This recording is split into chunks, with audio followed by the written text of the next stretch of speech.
G'day viewers. I said after Mistress M's video this week I did want to talk more on the issue of sexual identity, body politics maybe you could call it, what it means with the spectrum of when people may be gay, bi, lesbian, transgender, transsexual, transvestite, intersex, hermaphrodite, mainly because, and this might sound a bit clinical, but I find it a fascinating topic because it simply isn't as simple as a lot of people assert. Like they assert the male role model and the female role model. You start off the simple end of the spectrum where someone who physically, chromosomally, genetically is absolutely one gender but doesn't feel comfortable within the role that they feel is being forced upon them, and people express themselves as feeling they're male trapped in a female body, female trapped in a male body.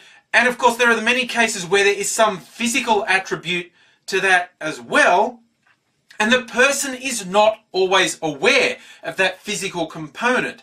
Now, the thing that had me thinking about this for quite a while was the case of the South African runner Caster Semenya. Now, she has some very male characteristics, very muscular, quite a deep voice, even has some facial hair.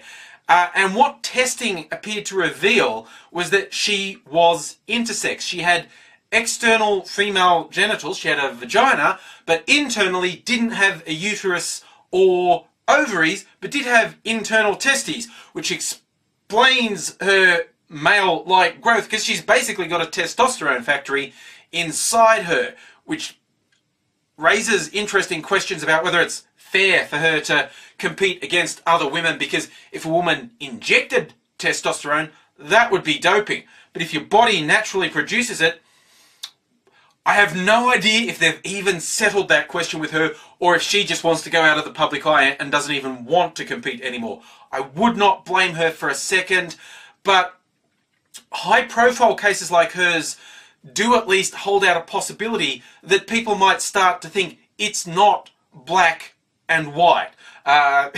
It's not all XX chromosome or XY chromosome. A lot of the information that I'll be sharing here is based on what I read from the author of a book called, We're All Between XX and XY. There's a spectrum in human physiology and behaviour, and we'd all be a bit better off if we stopped trying to go male, female. And sport's an interesting one because it's always been traditional at the international competitive level. It's male, female, and that's important.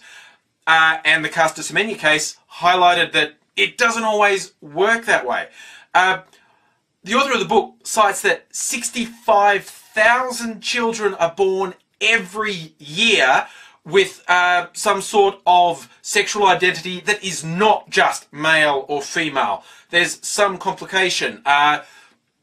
Sometimes it's like Caster Semenya, where the external genitals clearly seem to belong to one gender, but there's internal genitals that belong to the other gender, which when puberty kicks in, send all sorts of hormones through the body. And there's the, again, the terms. You can get into such arguments over the terms. For instance, I used the wrong term on Monday. I said transvestite, which is really just people who like to dress as the opposite gender role.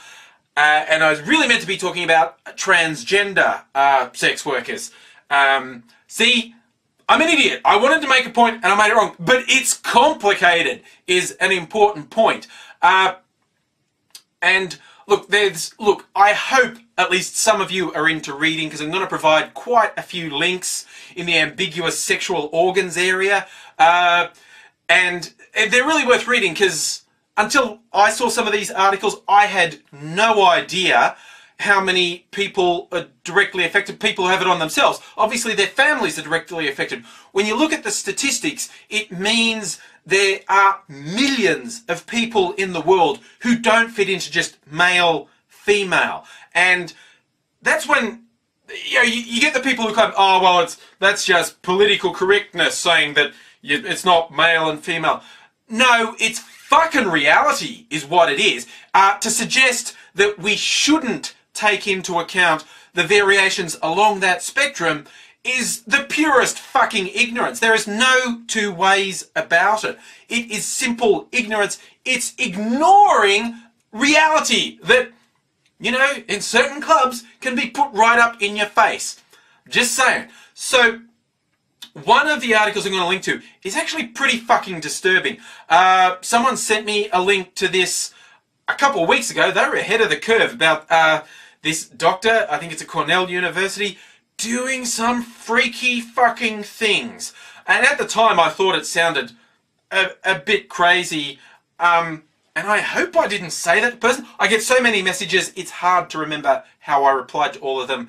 I didn't use this in a TFU Friday because it felt a bit touchy. And I also wasn't sure if I even believed the story, but the story's true. I'll preface that with, this is the disturbing story. So if you don't want to be disturbed about a doctor doing freaky things to apparently baby girls whose genitals don't conform to certain standards, it's disturbing. And it's one way it can go really wrong. Now, a common thing with a number of babies that are born appear to have a mixture of external genitals. The most common thing is for the parents and or medical staff to make a decision, let's perform some surgery so they're either male or female. Now, while it would be extremely challenging for the kid themselves and their family to raise them with the, I'm not male or female, I have both. Many communities would not be supportive of that. The usually well-meaning path of surgery can have some horrible consequences. Really challenging for the person as they go through life. Like I said, the genetic level may not match the external genital appearance. So someone may have surgery when they're a baby, say, okay, now we've made it look like they're definitely male or definitely female. But internally, when puberty kicks in, the opposite hormones might run through their body. Now, I've learned through various comments and direct messages I've got, I have quite a few people who fit at various points on the spectrum of the transgender intersex between XX and XY. People who've shared their stories with me. It's been fantastic to be in contact with these people. One of whom, and I'll protect her privacy at this point, she shared this with me, but imagine being born in the most conservative part of the Western world, the Ozarks in the US, and she went through this surgery, was saying, okay, you're a boy. She did have male and female genitals as a baby, and they did a bit of stitching and said, there you go, you're a boy. And the reason I say she is not just because she self-identifies as she.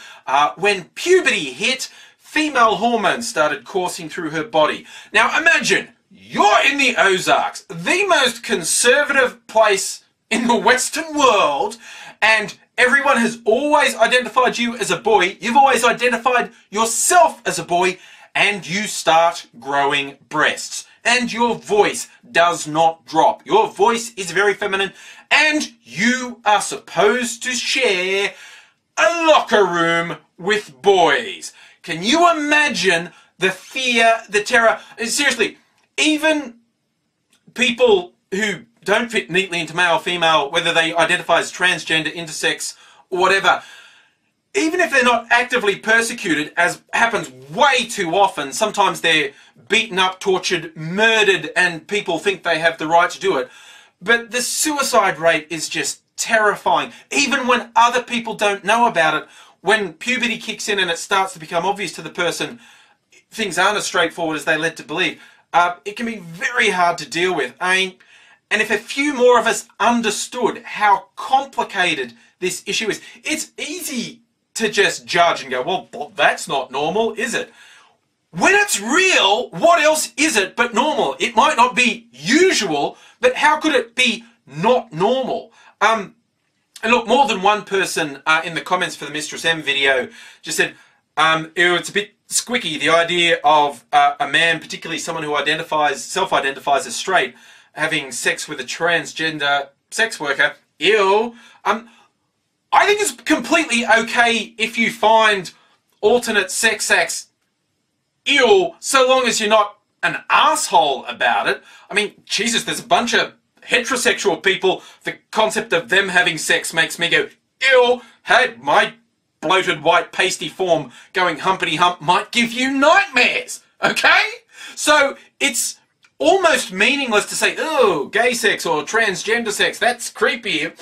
You may find it creepy. That doesn't necessarily mean you're a bad person. How you respond after that, that defines whether or not you're a bad person. And actually on that topic, both Mistress M and I would like to thank and congratulate the vast majority of the commenters who were intelligent, insightful, thoughtful. Even the ones who expressed confusion were open and honest and thoughtful about it. And the level of interest it generated surprised us a bit. And we will actually be doing some follow-ups. Mr. Sam has a friend who's had male to female sex change, gender reassignment surgery. See, the terms change. What one person thinks is a fair term, someone else will take offense to. It's a minefield. But yeah, thank you generally for being so positive. And thank you for the people who are leading not vanilla lifestyle, who actually, you know, backed us up on the video. And it is something we are going to revisit at least once or twice because it generated a lot of interest. If you're interested, the reading, it's really worth it. Some of the articles are short if you're attention span challenged. But if you have a good attention span, there really is a lot worth reading. I hope you do it. And I want to close with words of Randall Munro, who does the XKCD comic. A little while ago, he was doing a survey on people's perceptions of colours. And it's not so much gender that can have an effect on colour perception and colour blindness. It's chromosomes. So normally, you know, the XX, XY, apparently hardly any females are colorblind, but there are chromosomal differences that can do it. And he wanted to ask the question about gender identity in a realistic way, something that actually covered the basis apart from just saying male or female. And he ended up asking the question about chromosomes, and he copped a bit of flack over that, like, oh, you're just trying too hard. To which his basic response was, well, you know, fuck you if you think showing someone respect is a bad thing. But the killer line for me, and I really hope people who are challenged by this take it on, Randall said, the role of gender in society is the most complicated issue he's ever looked at. And he has spent a lot of time doing quantum mechanics. So I hope you all manage to think about it too. And I'll catch you later.